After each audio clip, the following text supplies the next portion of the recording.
Come see me in my saddle shop someday.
So right now I'm prepping the little ground seat pieces for the two little saddles I'm building for Jack and Jim.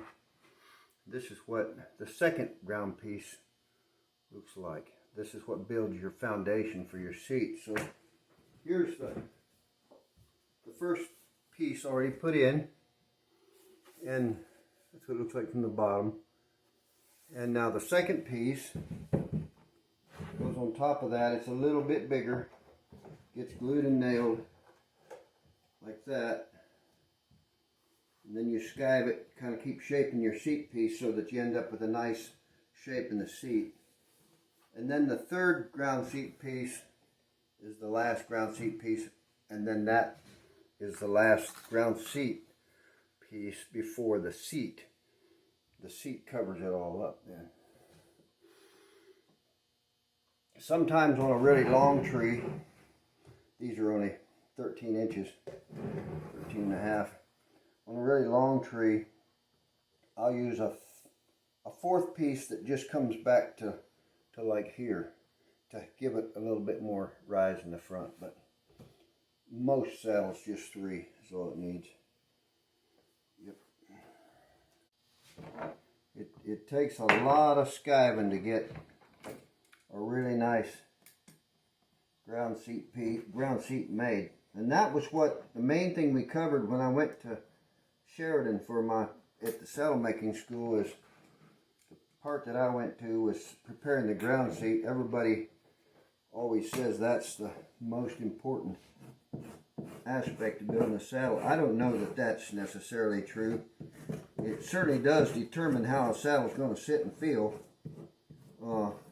Doesn't change anything about how it fits the horse, and it certainly doesn't make it last longer or not. But yeah, if you're going to put a lot of miles on a horse, for sure you want to have all the edges paper thin. You want to have the center full thickness, and then the way you start here, getting your first piece to rise right, let that first piece dry, and kind of start. I actually put something under here to kind of push that up until the next piece, every piece gets glued on there, and then you can take and skive a little off the top if you feel like you need to later on. This thing sticking up through here, that just dresses up the handhold. When it's all done, I'll show you kind of how it looks.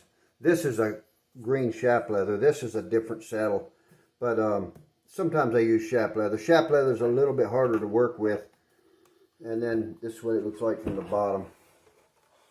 But on this one, I've got my plugs in here for the stirrup leathers to come through there, right? Later on, I'll pull them plugs out. But that keeps the stirrup hole open for me while I'm doing the rest.